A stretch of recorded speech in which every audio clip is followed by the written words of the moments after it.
है ना?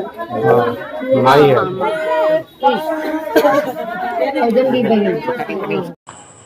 नदी में डूबी एक साथ दो सगी बहन। ग्रामीणों ने एक को सुरक्षित कर किया बाहर और एक दिन बाद हुई छोटी बहन का शव बरामद। नमस्कार, आप देख रहे हैं ABC24 न्यूज, हक की बात जनता के साथ। बायसी थाना क्षेत्र अंतर्गत आसिया मोया पंचायत के वार्ड नंबर 13 से दिल दहलाने वाली खबर प्रकाश में आ रही है, जहां एक पिता के दो बेटी अर्थात दो सगी बहन नदी में नहाने के दौरान एक साथ नदी में डूब गई।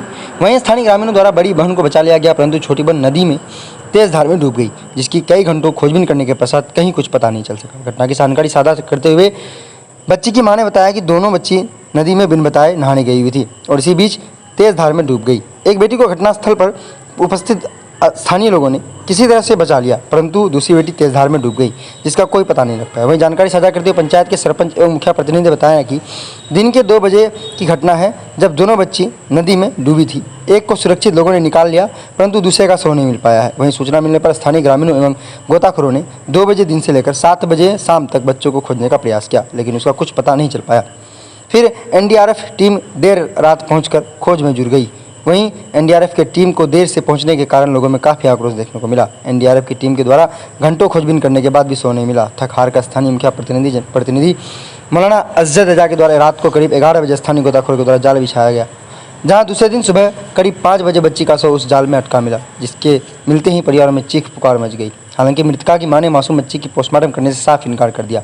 वहीं घटना की खबर मिलते ही पूर्व मंत्री हाजी अब्दुल सुभान मृतका के परिजन से मिलने गांव पहुंचे और परिजनों से मिलकर हिम्मत देने का काम किया। वहीं मौके से बायसी अनुमंडल पदाधिकारी से बात कर NDRF की टीम घटनास्थल पर देरी से पहुंचे के कारण नाराजगी जाहिर करते हुए कई महत्वपूर्ण बातों से अवगत कराए। आम्ही पहिली से दिजन 16 वाजे दम जब आ जाए मग जाते ने बस वाजे तो हम बोले सीधा घोर चले बनु भरे बातू गेला आज तो हमिनी दागनु है। 2 बच्ची को लेके गए थे आप? कौन कौन? एक और कौन? दूसरी ये वाली बच्ची है, ये वाली। कौन? ये वाली? तुम भी गए थे बाबू? वो तुम्हारे साथ गई थी? तुम भी डूबी थी नदी में? कौन बचाया था तुमको? दूसरा बचा लिया था। और वो डूबी तो वो नहीं उठी? तुमको याद है वहाँ डूबी थी? क्या नाम था उसका? आपसे बड़ी है कि छोटी? छोटी है। आपका नाम क्या है? ये बताइए कि आपको कैसे पता चला कि बच्ची डूब गई थी? कैसे? मो बचन जी लदीर करते ते डूबेल खूब डूबेल भासे तसं दौड़ते जन तो या उठा ले दूसरा जने उठाने तब हम बेटी ढूंढ रही है तो कहां चढ़ा बेटी पानी तो।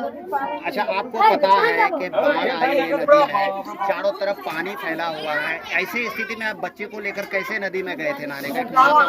तिरा छो पहले से जेल लावर तो उसको दबा जो हम फड़तने उसमें जैनु जब दौड़तन तैयार है फिर पाछू के जेल लावा। बिना बताए चले गए? हां, आपको बगैर बताए चले? अच्छा, इससे पहले जाती थी वो कभी नहाने के लिए? नहीं अपने से? नहीं कभी नहीं? नहीं जा नहीं देने को दिन में। क्या पढ़ाई वढ़ाई करती थी बच्ची आपकी? जी बताइए, यहाँ किस प्रकार की घटना घटी है? पूरे सड़क पर 500 मीटर दूर तक भीड़ लगी है, आखिर क्या कुछ घटना घटी? सैलाब का पानी आ गया है, जिससे हर गार्जियन को सबसे पहले एहतियात बरतना चाहिए, अपने छोटे बच्चों पर निगाह रखनी चाहिए। अब दोनों बच्ची अफसार आलम की यहाँ आई थी, वो नहाने की गर्ज से आई थी या पानी देखने की गर्ज से आई थी, पैर खिसक गया, जो भी हुआ। एक बच्ची तो सेहतमंद है, जिंदा लौटी और वो ठीक है। दूसरी बच्ची अब तक लापता है, उसका कोई सुराग नहीं मिल रहा है। स्थानीय लोगों ने उसकी तलाशी ली, लेकिन अब तक वो नहीं पी पा रही है। SDRF और NDRF की टीम से हम रेगुलर कांटेक्ट में हैं। हमारे टोटल अधिकारी पदाधिकारी हमसे जुड़े हुए हैं। तमाम कोशिशों के बाद भी मैं NDRF की टीम से ये कहूँगा कि आपकी कोताही के 3 घंटे के बाद भी अब तक वो घटनास्थल पर नहीं पहुँच सकी। ये बताइए कि ऐसे जो लगातार घटनाएं हो रही है, बाढ़ के समय ही खास करके बच्चे डूबने की घटना, ऐसे में क्या अपील करेंगे समाज के लोगों से? गार्जियनों को चाहिए कि छोटे बच्चों पर बिल्कुल जिसको तैरना नहीं आता है उस पर कड़ी निगाह रखनी चाहिए, क्योंकि ये बाढ़ पीड़ित एरिया है। ऐसे एरिया में सैलाब के वक्त अपने बच्चों को कंट्रोल में रखना चाहिए। जो इस चीज़ का ख्याल नहीं करेंगे, आए दिन घटना होने का इम्कान रहेगा। ऐसे घटना होने के पीछे क्या कुछ खास कारण होता है? कोई खास कारण नहीं है, बद एहतियाती की वजह से ये घटना होती है। आदमी को चाहिए कि अपने बच्चों को एहतियात में रखें, लेकिन गवर्नमेंट की भी काहली है कि आज से 15 साल से हम इंतज़ार कर रहे हैं कि सीमांचल बाढ़ पीड़ित एरिया है, हमारा कोई पानी के ज़्यादा बहाव के से बचने का कोई लीगल इंतज़ाम हो। गाइडलाइन आपदा प्रबंधन की तरफ आता है लेकिन उसका सही प्रयोग नहीं हो रहा है ना। तो ऐसे में किसको आप दोषी ठहराते हैं कि सही से प्रयोग नहीं मैं हो बिहार सरकार से यही कहूँगा कि आपका गाइडलाइन आपको ये रास्ता बताती है कि आपका सिर्फ गाइडलाइन आता है, आपका अमल नहीं हो पा रहा है कि लोग कैसे बचें, उसकी जान कैसी बचे, पब्लिक की क्या कहते हैं कि जान कैसे बचे, इसका कोई ख्याल नहीं। ये जो घटना घटी है कौन सी जगह है? ये पंचायत आसजा मोबैया वार्ड नंबर 10 ईदगाह टोला है। और ये कोई कौन सी नदी है? ये कनकई नदी का एक छोटा सा धार है जो कट के निकला है। ये सैलाब के वक्त यहाँ पानी आता है, फिर जब पानी कम हो जाता है, खुश्क मौसम में पानी यहाँ खुश्क हो जाता है, सूख जाता है। अपना परिचय दीजिए। मौलाना असजद रजा, मुखिया प्रतिनिधि, पंचायत राज आसजा मोबैया। यहाँ क्या कुछ घटना घटी थी? बहुत ही दुखद घटना है। हमारे पंचायत आज़ा मोबैया में 2 बच्ची नहाने के लिए आई थी, जो एक बच्ची सही सलामत है, एक बच्ची डूब गई है। समय करीब 2 बजे के आसपास दोपहर को, लेकिन अब तक डेड बॉडी नहीं प्राप्त हुआ है, नहीं मिला है। दोनों बच्चा डूबा था? जी। एक को किसने निकाला? एक को अपने से ही ग्रामीण लोग जाके उनको निकाला, वो ठीक ठाक है, वो स्वस्थ है। और एक बच्ची जो डूबी है, अब तक न एसडीआरएफ का टीम आया है, ना ही कोई आया है। कितना देर हो चुका है? जबकि लमसम 3 घंटा के बावजूद भी अब तक कोई टीम नहीं पहुंचा है। मैं इनकी जानकारी पूर्णिया एसपी साहब, डीएम कार्यालय पूर्णिया और डीसीएलआर सीओ साहब से, सभी कार्यालय से बातचीत हुई मेरी। सभी लोग आश्वासन दे रहे हैं, लेकिन एसडीआरएफ की टीम की काफी लापरवाही देखने को मिल रही है। जो सिर्फ आश्वासन ही मिलता है कि हम आ रहे हैं भाई, सामान लोड कर रहे हैं, लेकिन अब तक नहीं आ रहे हैं। तो ऐसे में क्या कहना चाहेंगे? ऐसे में हम यही कहेंगे कि लापरवाही जो है इनकी इस तरह नहीं बरतनी चाहिए। मैं सरकार से अपील करूंगा कि एसडीआरएफ को ये आपदा जो है, आपदा में इस तरह का लापरवाही नहीं गुजरना चाहिए।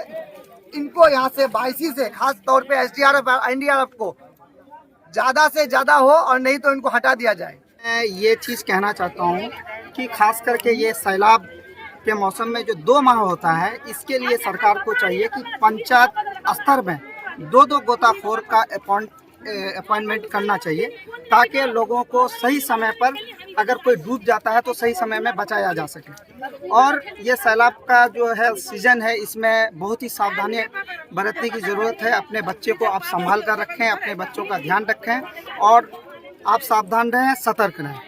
ये कौन सी जगह है जहाँ घटना घटी है? ये आपको ग्राम पंचायत आज़ा मोबैया और ये ग्राम मोबैया है, ईदगाह टोला। आपका परिचय? मेरा परिचय आजम अशरफ। मरा है ये तो लाइफ में पहली बार देखें, ठीक है, लेकिन ऐसे तो नहीं होता था, लेकिन पहली बार नहाने के कारण जो हमें मौत हुआ है। और दूसरी जो कारण हुआ है कि जो लाइन जो मरा था तो वो भी फर्स्ट ही हुआ, ठीक है। तो इससे कारण हम ये भी बताए थे उसको, ठीक है, जो लाइट का जो ये है वहाँ पे भी जो वायरिंग था पूरा जला हुआ था। ये जगह कौन सा है जहाँ डूबा बच्चा? ये जगह है मतलब वार्ड नंबर 10 है, समझे ना, आसजा मोबैया गाँव है, जो ईदगाह टोला है। आपका क्या नाम है? नंबर 10। मेरा नाम मोहम्मद असजाद है। जो बच्ची डूबी है उसका उम्र क्या है? उम्र सब 7 से 8 साल की होगी। और दूसरा जो डूबा था? दूसरा भी वो भी मतलब उसका 9 या 10 साल के पास। अभी कौन मिला है, कौन नहीं मिला है? मतलब बड़ी वाली मिल गई है, बाकी छोटी वाली जो नहीं मिली है। एनडीआरएफ की टीम पहुंच चुकी है? नहीं, उसका तो कोई अता पता ही नहीं है। सूचना दिया गया है? सूचना दे चुके हैं, सी साहब को कॉल किए, इसको विधायक जी को कॉल किए, किसी को कॉल किए, मतलब उसका अता पता नहीं है। आपका नाम हो चुका अब तक। आपका क्या नाम हुआ? मेरा नाम मोहम्मद असजाद। बच्चे का पिता का नाम? मोहम्मद अफसार। जगह मोबैया।